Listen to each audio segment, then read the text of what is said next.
All right, here's the one of my small SG oscillator updates. Hello to everybody here, fellow experimenters. Those of you sharing on YouTube, that's awesome. I have some things to show you today.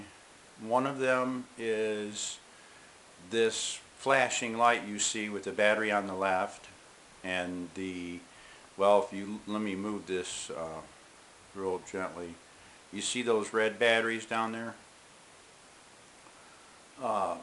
The cap is not being used right now, but if you notice those pen light batteries there, well, I've been pulsing those all night long on 200 milliamps. If that, I'll have to check it. I can run that little oscillator up here, you can see. Well, the oscillator is below the flashing box, and I've got a piece of wood in between because the coil is slightly magnetic and I don't want it to affect any of my circuits above. So I put a small block of wood there, and then I only use one of the two batteries on the left, but I've been pulse charging that set of 6 batteries for my meter all night long, and those are cheap Chinese rechargeable batteries. Well, I put it that way because I got them from China, and they're about 1/3 or half as strong as the ones you buy from Panasonic here in the States, and they're brand new, but they just don't, for some reason, a lot of these batteries have to either get thrown away or pulse charged is what I do with them. Okay, but now also I'm supposed to take that off there, right? Because it should overheated by 20 hours, but it's just sitting there stone cold. Let's see if I can give you a meter reading. I don't know if I can give you or not. Let's see. Let me go over here and do that. Let me hook up my meter real quick. Get this turned on. But these batteries will be riding high. They'll be sitting high.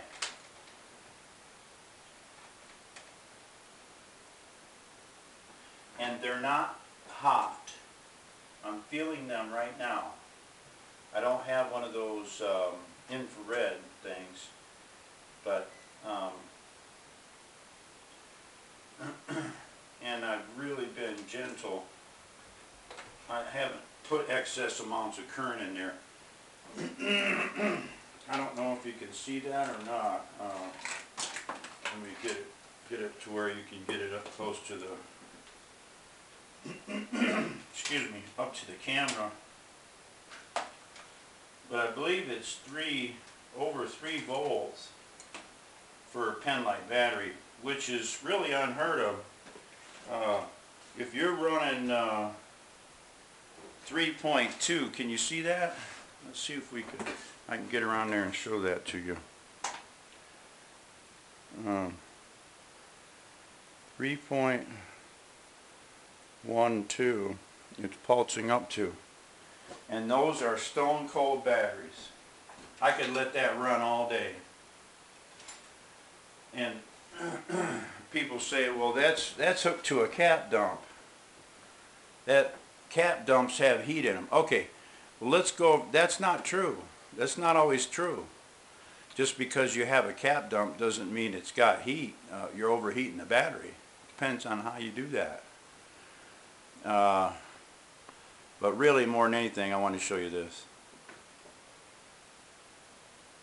Look right there. I don't think you can see that box very well. It's kind of dim. I'm going to have to get better lighting or something here. You see that box there? That's my new cap dump. Let's see if I can't change the lighting here a little or something to where you can see in there, or move the camera. Let me get this off the tripod first.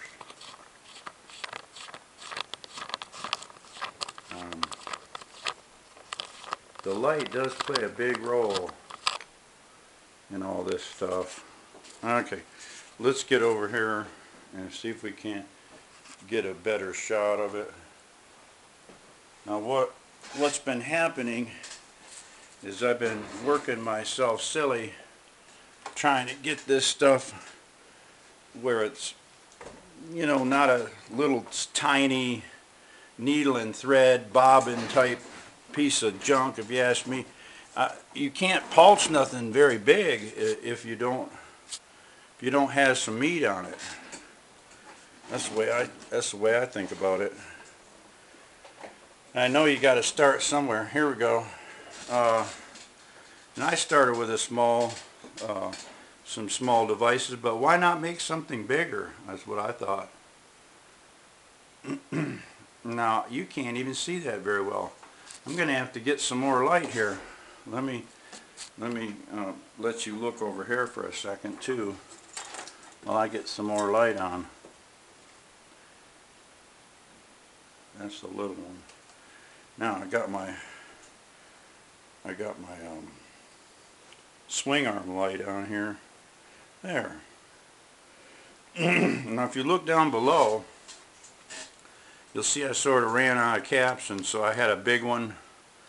These are 280s or 250s in there. And we're talking hundreds of dollars worth of caps, right? Big deal, right? But yet, there's a lot you can do with pulsating DC, I understand, and I don't understand that much about it. And up here, excuse me, up here I got these heat sinks with these modules in there, and this is on this side is a module diode pack, and on this side is a transistor MOSFET triggered transistor module for motors. Now for 70 years, industrial motor controls have offered pulse DC as a way to level your motor up and down, as a way to make your engine go slower or faster. My gosh, this is old technology, right? So only difference is that I'm using these motor controls up here, as you're seeing. That's what they are. Laying around in the bin, laying around everywhere, and I'm using them to pulse 90 volts DC. You'll see my little bus rails, straps here and there. Excuse me. I still have some little details to do. The little card I'm building today is about 2 inches by 2 inches with a 5.5 timer on it. Whoop-de-doo-da-day, right? That's what controls this monster. Just that teeny little card. But you got to have the hardware. Okay, so that's the cap dump. And I don't know if you can get a perspective about how big it is. There's the radiator on this old house. And some batteries, and I'm charging little 7 amp hour batteries. And here's the desk and the swing arm light, right? And the batteries, the 28 amp hour batteries, 2 of them there. So you can kind of get about how big that box is. That is a lot of caps. And those 2 top pieces fire it. That's all there is to it. Now I got these cables from big power cables. You see that? That's like a battery cable on a car. That's a big dog there. Alright, and there's another one over here coming out of it. It's got a black coating, but it's red. You'll see it's red, and it goes down to these 3 batteries. See these 3 batteries? This is my test. Excuse me. This is my test. This is my 3 batteries to test this cap bank. Right now, I'm touching these 2 wires. Like this wire here, I touched to this is a 10 megohm resistor. between the two wires that I touch together on the MOSFET. I can just use static electricity out of my hand to make them fire, to make it trigger. So I'll have one little opto triggering that. And if I manually trigger it quicker or slower, it dumps it less and more. You know, I've done the thorough testing, so I know that the cap dump will be controllable, easily controllable. And I found that a 10 mega ohm resistor works pretty good.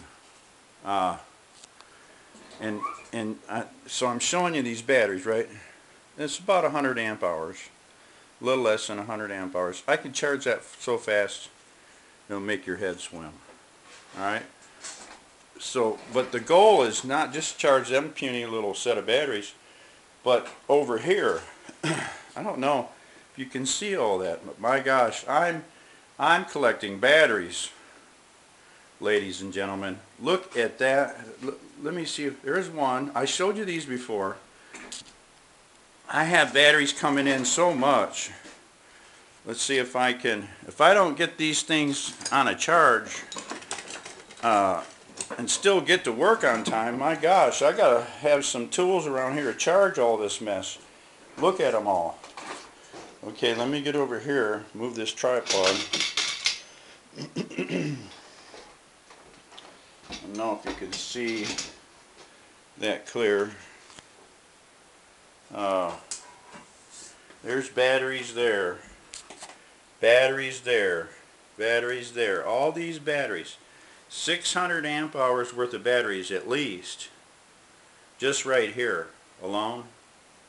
And I can't just leave them sit there and sulfate until they're, well, most of them are converted, but you don't want to let them sit there and ruin.